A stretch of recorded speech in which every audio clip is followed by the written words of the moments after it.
Hello, it's Francis Jeffrey coming to all of you from Roseland, Indiana slash St. Mary's College, Indiana slash St. Mary's College, Indiana slash Notre Dame, Indiana slash the Gillespie Conference Center. I was out photographing the big Christmas tree that they put out there earlier tonight, and I figured I would walk around on some of these side streets that I've never been on before to look back to where the Gillespie Conference Center is to see if there's any perspectives of that tree that I noticed. And I just wanted to share with you all that when I got to this intersection over here, I noticed this very peculiar looking thing over here.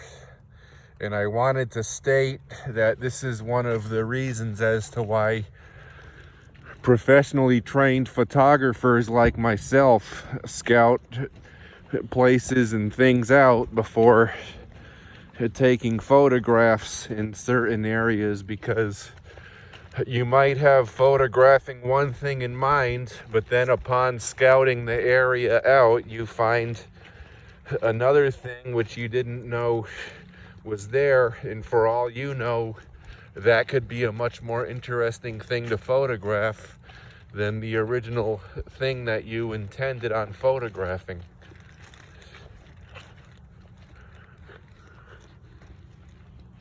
Ooh, there's a family of deer down there.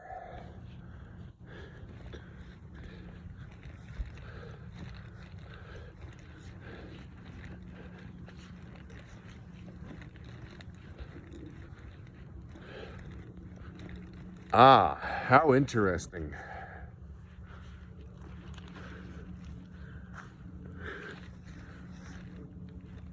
I don't remember ever knowing that this Stations of the Cross thing was here.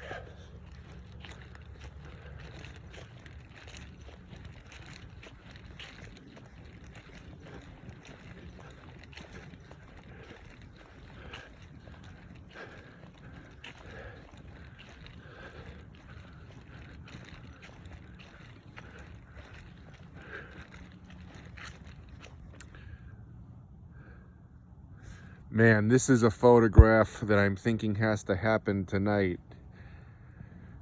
And that is because it is New Year's Eve, and on top of that,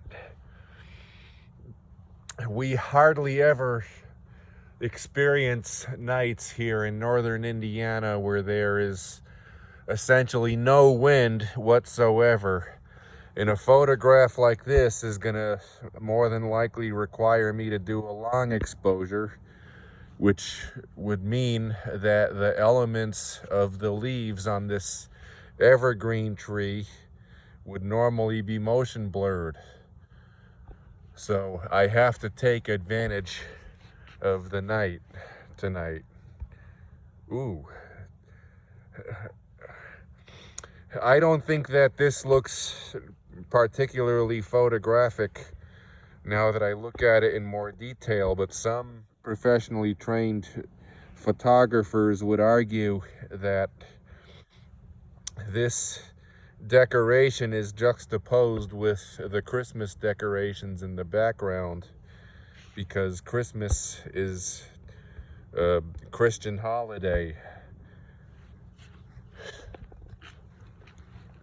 So that is an example of the sort of thing that professionally trained photographers might want to photograph.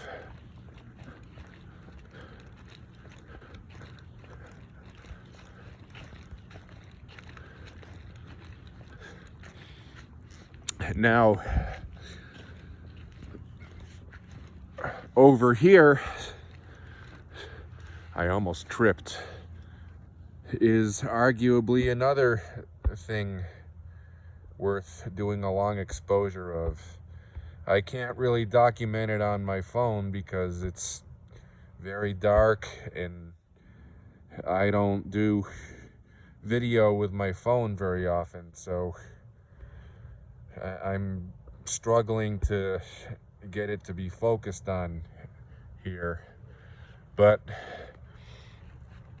it's an interesting thing to consider photographing, because if I do a long exposure of it, then there's going to be very interesting and spooky looking shadows and highlights on the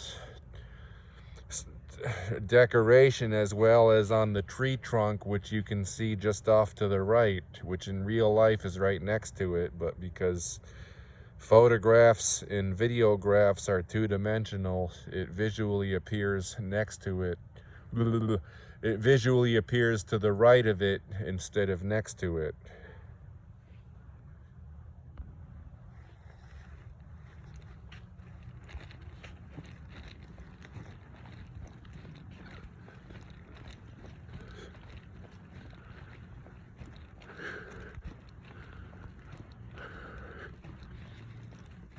Ooh.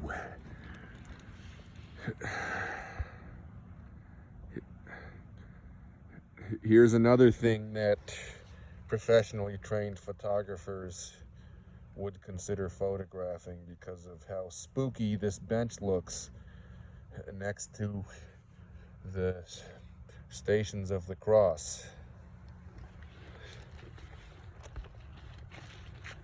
Now, I've never been on this pathway before, so I don't know precisely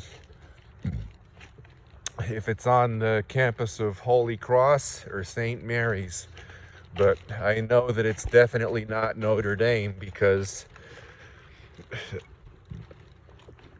I used to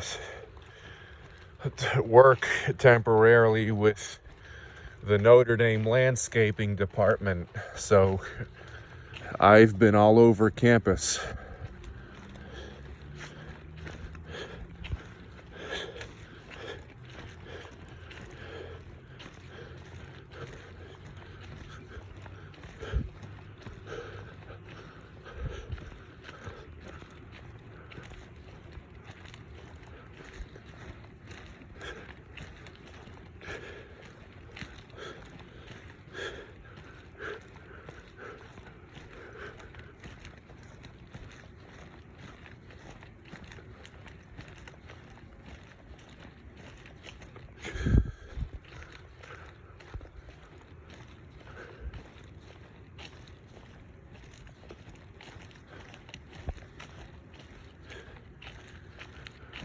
So,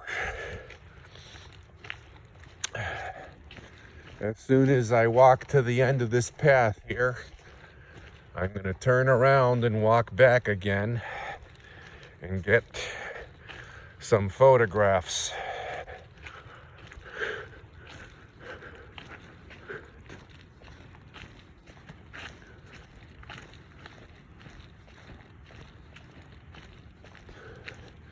I have no idea what these buildings are.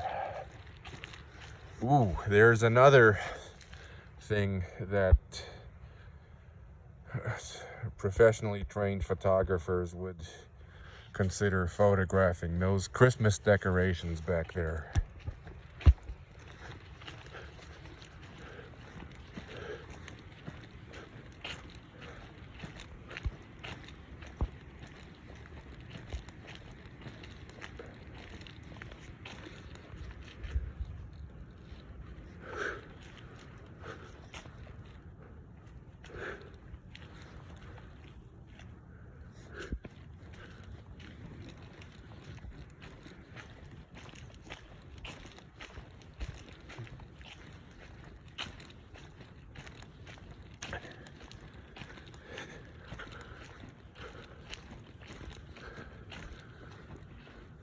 Now, if you hear any rustling sounds, it's because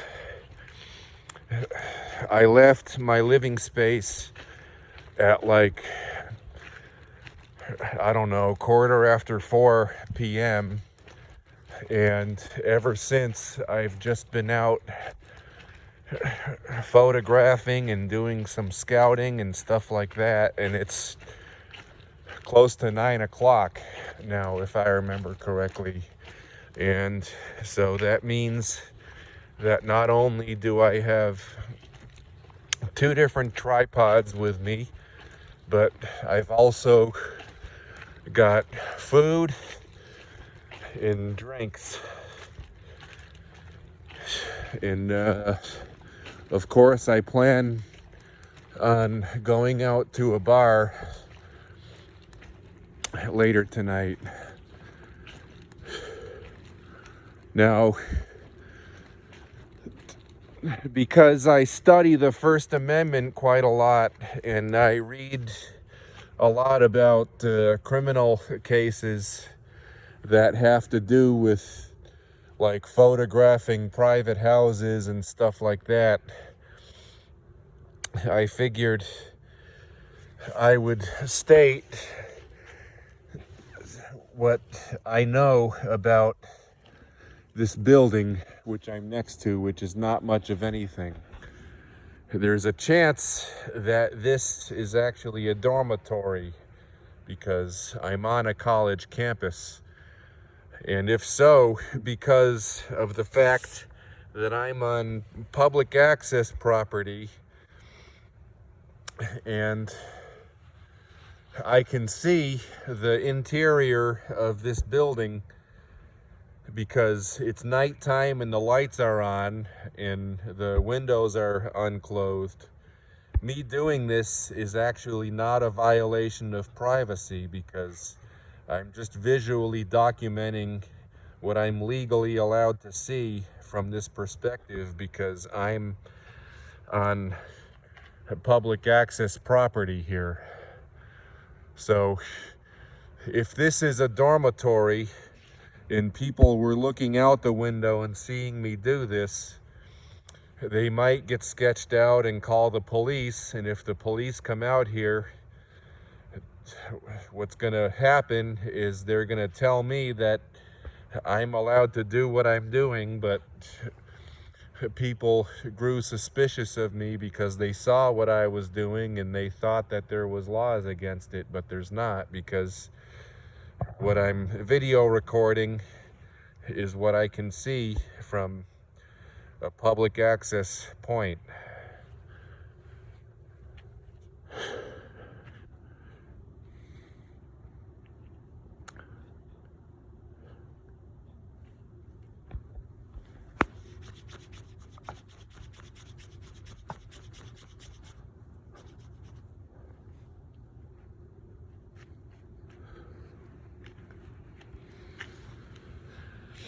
I actually got books for Christmas this year which actually talk about some of these cases, and it interests me. Here in America, we have a constitutional right to photograph or video record anything that we can see from public. However,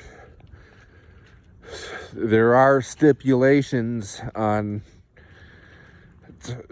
like private living spaces, because you know, if you did it to the same house or houses on a regular basis, then the people living in them could have a claim that you're stalking them or house watching or harassing them or whatever.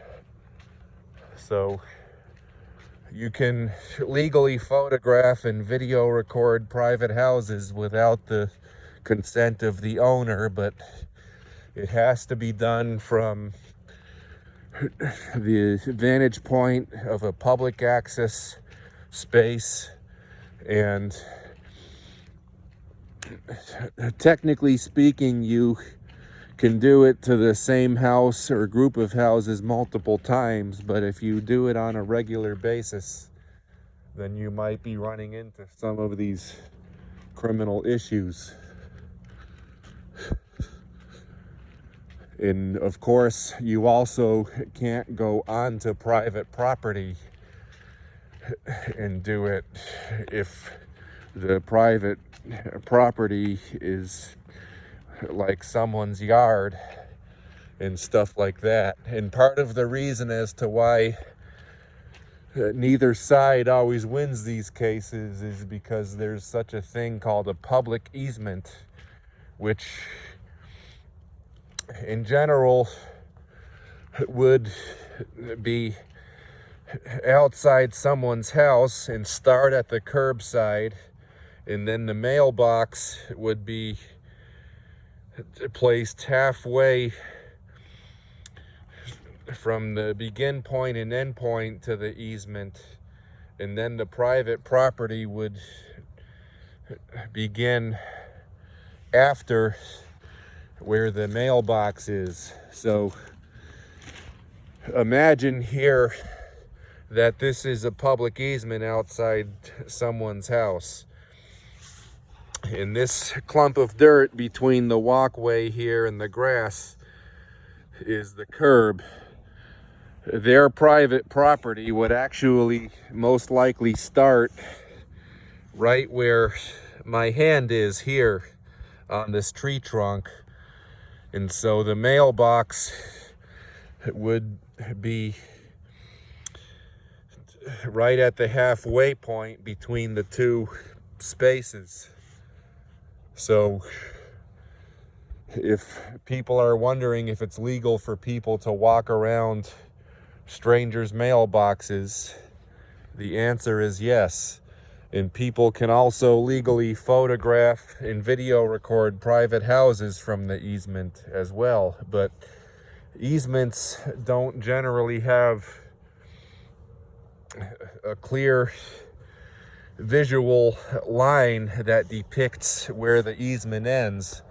So my point is that part of the reason why neither party always wins these cases is because if someone does it from the easement, they might think that they're on the easement but actually be on the person's property, and vice versa. Property owners at the same time oftentimes don't know that easements actually exist, and so they think that if someone is standing next to their mailbox, then they're on their property, which isn't true because they're on a public easement.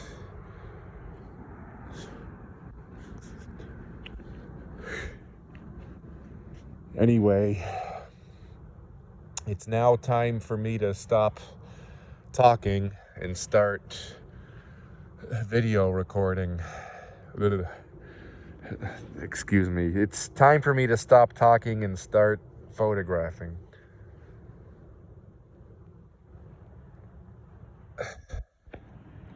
I'm gonna end the video because it's been going on for about 20 minutes or so, and I should be able to eventually show these photos to any of the members of my audience. So, sayonara.